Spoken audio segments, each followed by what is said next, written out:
Question 1. In the context of enterprise security, Mr. Alvarez, the Chief Information Security Officer, CISA, a multinational bank, is concerned about a recent incident where encrypted data was intercepted in transit but not altered. His team claims the system's confidentiality was maintained, but Mr. Alvarez worries that another key principle of the CIW might be at risk. Which principle is he most likely referring to and why? A. Integrity. B. Availability. C. Non-repudiation. D. Authentication. Answer.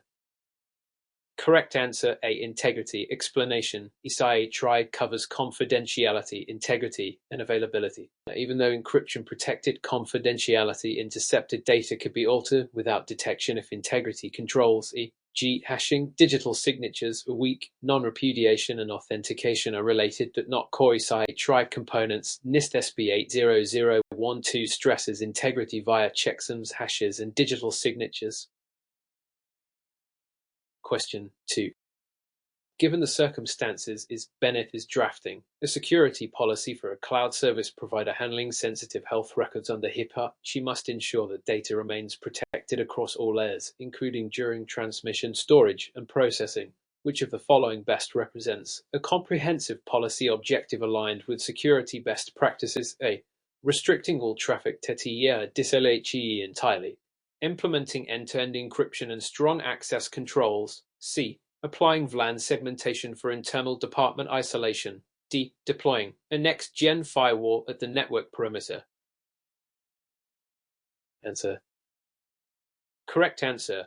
B. Implementing end-to-end encryption and strong access controls. Explanation.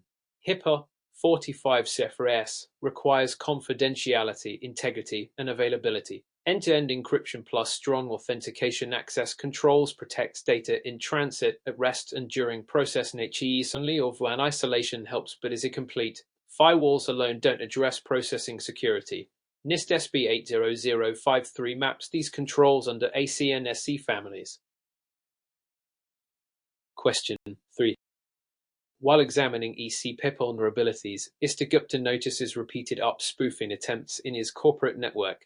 Attackers are trying to redirect traffic by associating their MAC address with the IP of the default gateway. Which preventive measure is most effective in mitigating this attack? A. Use static ARP entries on critical devices. B. Upgrade to IP to eliminate ARP usage. C. Display IP on all devices. D. Block IP traffic entirely. Answer. Correct answer A. Use static ARP entries on critical devices. Explanation. ARP spoofing exploits the dynamic nature of ARP tables. Static ARP binds specific IP MAC pairs, making spoofing ineffective. IP replaces ARP with NEP but has its own spoofing risk, for IP disabling doesn't block ARP attacks. Blocking IP affects diagnostics but not ARP. RFC 826 defines ARP operations. The IE 800 2.3 outlines frame addressing.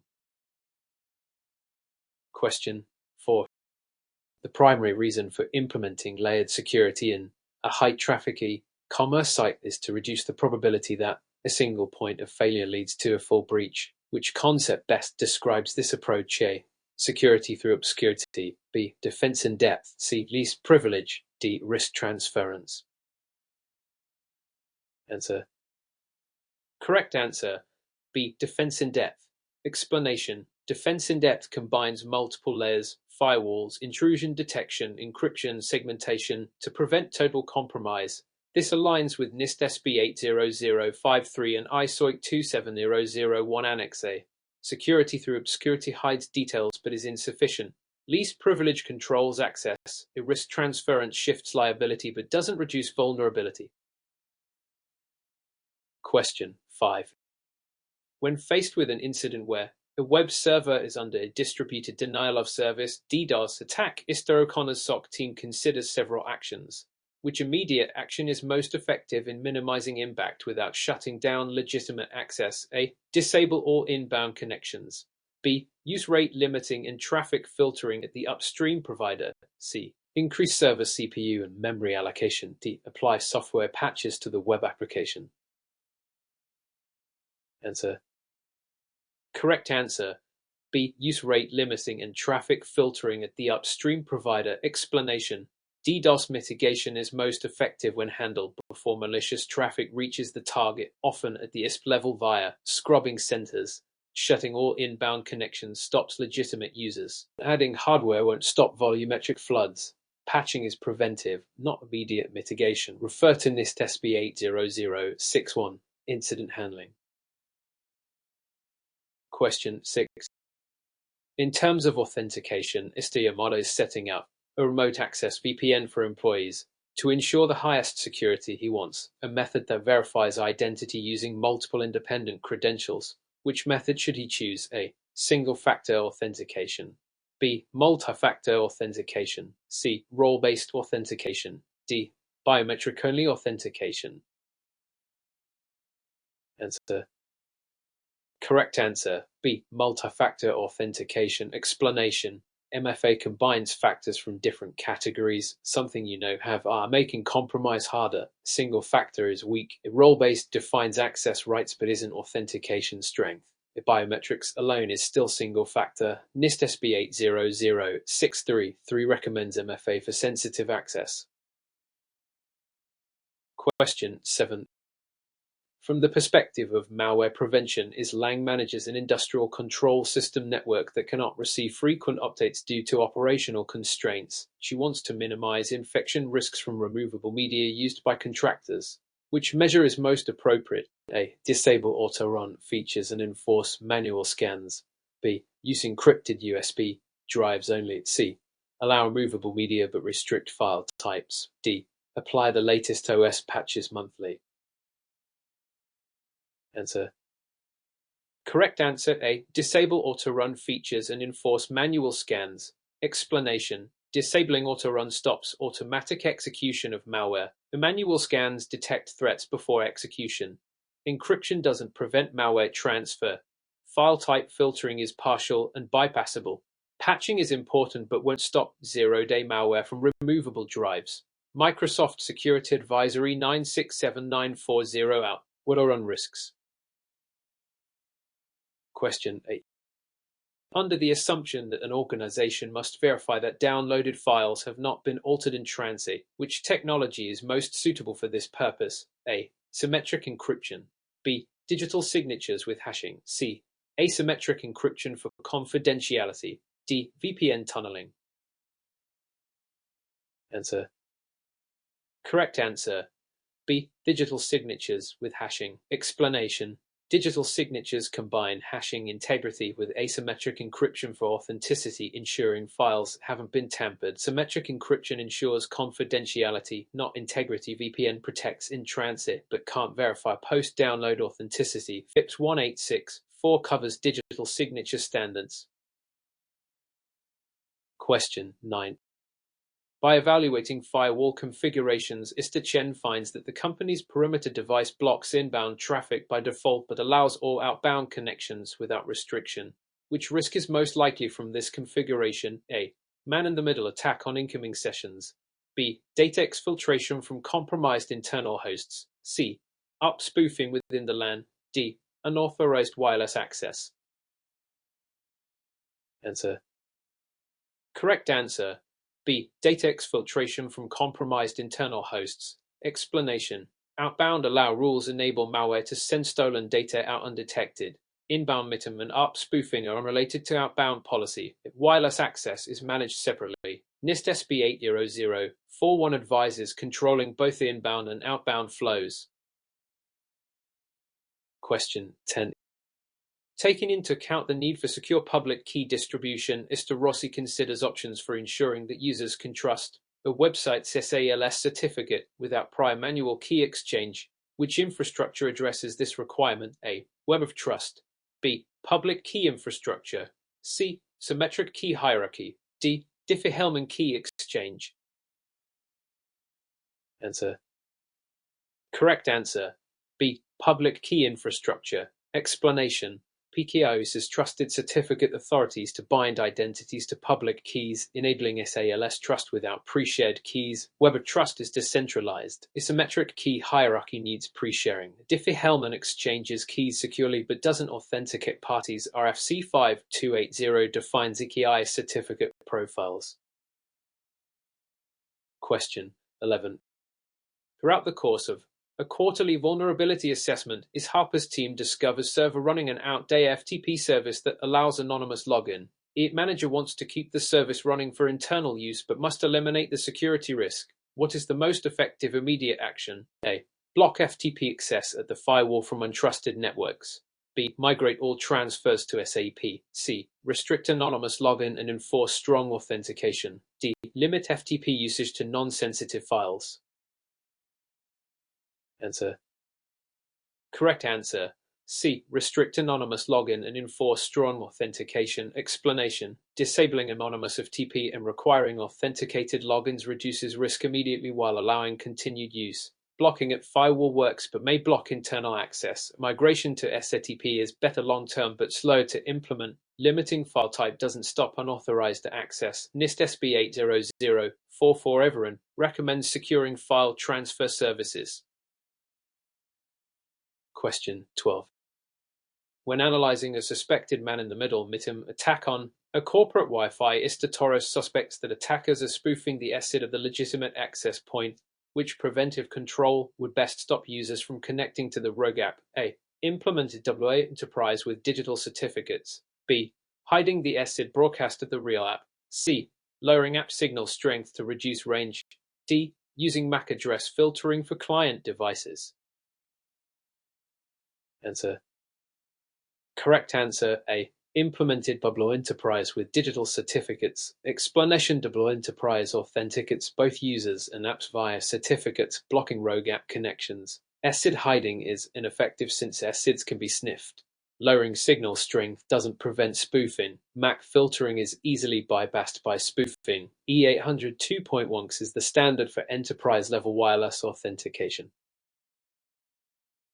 Question 13. In the absence of proper hashing, Delgado stores user passwords in a database using reversible encryption. A breach exposes both the encrypted passwords and the encryption key. Which security property has been most critically compromised? A. Availability. B. Integrity. C. Confidentiality. D. Non-repudiation.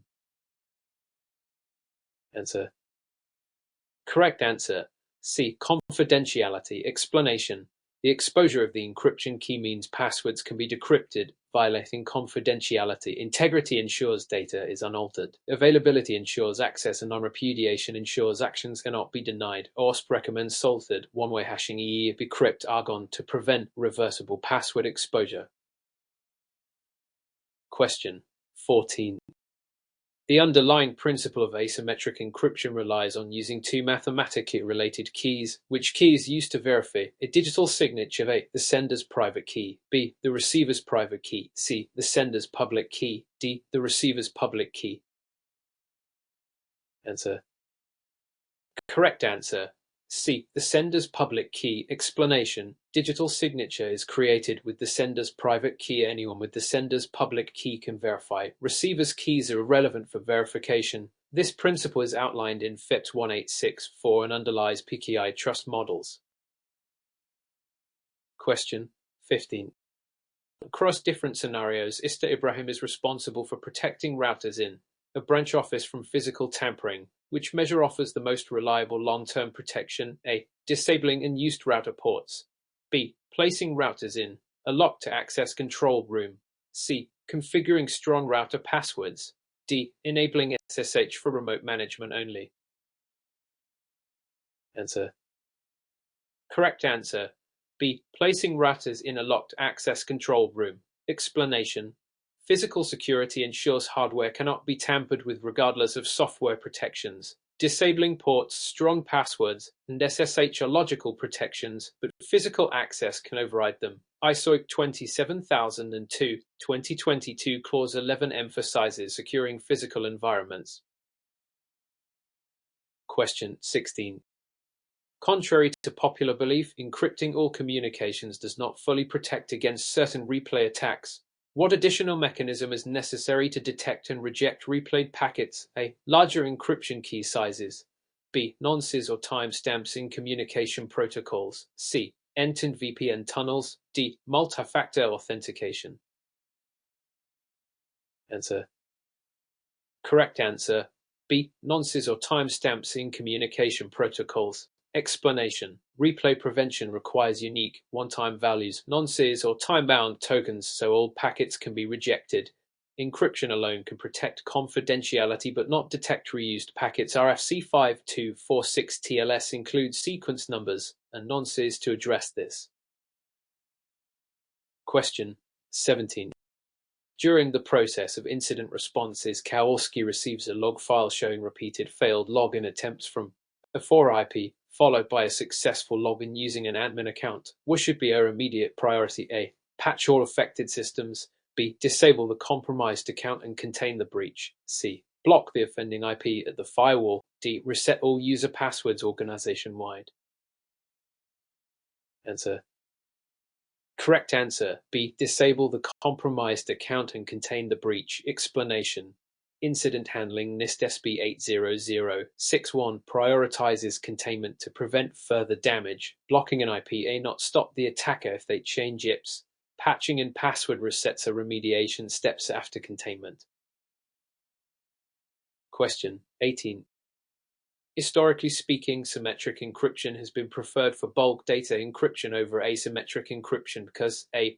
It uses smaller key sizes for the same level of security. B. It is easier to implement without API. C. It offers better performance for large datasets. D. It ensures both confidentiality and integrity inherently. Answer. Correct answer.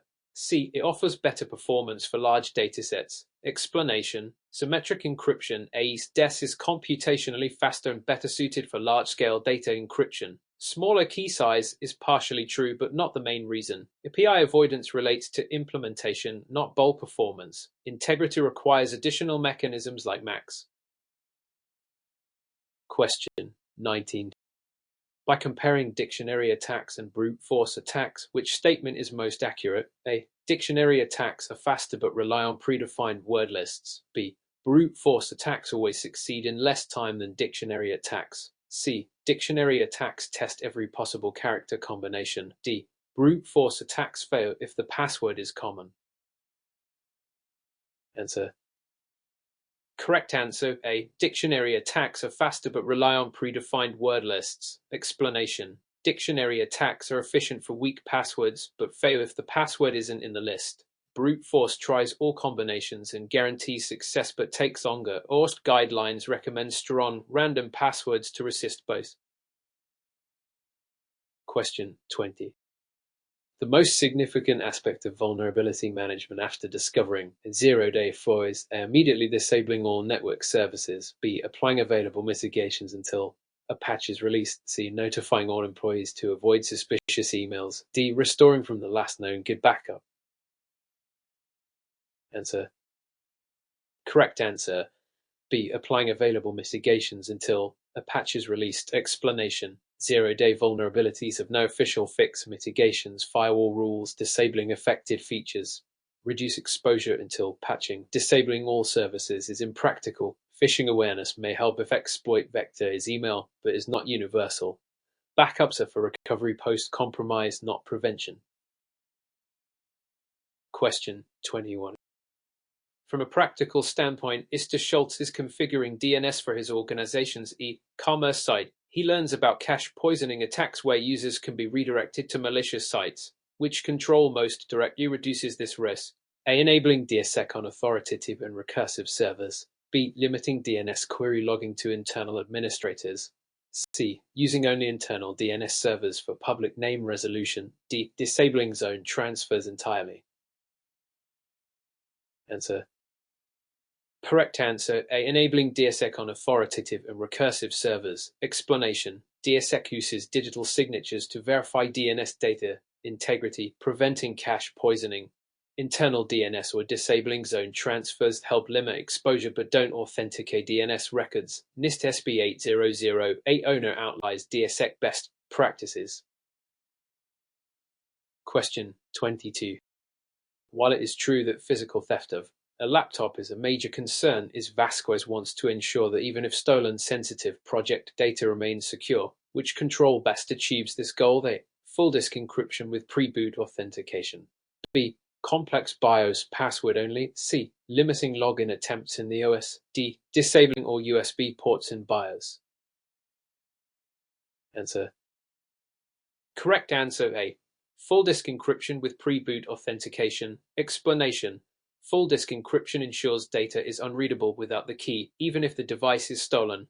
BIOS passwords slow theft but are bypassable. Limiting login attempts doesn't protect offline data access. Disabling USB ports reduces exfiltration, not local theft risk.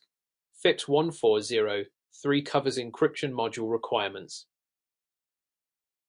Question 23. The development of cloud-based storage services has introduced new security considerations. ISTA Fisher must prevent unauthorized access from compromised admin accounts. Which measure is most effective? A. Enforce multi-factor authentication for all administrative logins. B. Restrict access based solely on static IP addresses. C. Require monthly password changes for admins. D. Enable detailed logging for admin activity. Answer. Correct answer A. Enforce multi-factor authentication for all administrative logins. Explanation. MFA ensures that even stolen passwords do not grant access without a second factor. Static IP restrictions can be spoofed. Password changes reduce exposure but don't block active compromises. Logging is detection, not prevention. NIST SB 80063 recommends MFA for privileged accounts. Question 24. Examining the consequences of failing to patch a publicly exposed database server, Novak finds the system was exploited using a known vulnerability. Which security management failure does this illustrate? A. Weak encryption algorithms. B. Poor vulnerability management. C. Insufficient user training. D. Over-reliance on physical security. Answer. Correct answer. B. Poor vulnerability management. Explanation. Vulnerability management involves identifying, prioritizing, and patching flaws promptly. Failing to patch leaves systems open to known exploits. Encryption weaknesses and user training are unrelated here. Physical security wouldn't prevent remote attacks. NIST SB 80040 provides patch management guidance. Question 25. In light of recent developments, ISTA Atman's company implements Bring Your Own Device BIOD policy to control access to corporate resources from personal devices. Which technology is most suitable? A. Network access control. NAC. B. Virtual LAN segmentation. C. Web proxy filtering. D. Static IP assignment. Answer. Correct answer A. Network access control. NAC. Explanation. NAC checks device compliance, security patches, antivirus encryption before granting network access. LAN segmentation limits broadcast domains but doesn't assess device health. Web proxies filter traffic, not access control. Static IPs don't enforce policy compliance. E800 2.1x is commonly used with NAC. Question 26.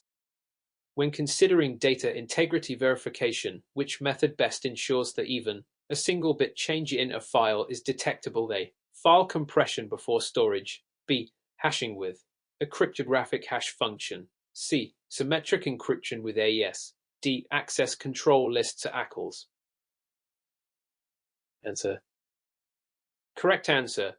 B. Hashing with a cryptographic hash function. Explanation. Cryptographic hashes SHA-256, SHA-3 produce unique digests. Any change alters the hash, indicating tampering. Compression is unrelated. Encryption ensures confidentiality, not verification. ACLs control access, not integrity checking. FIPS 1804 specifies hash algorithms. Question 27.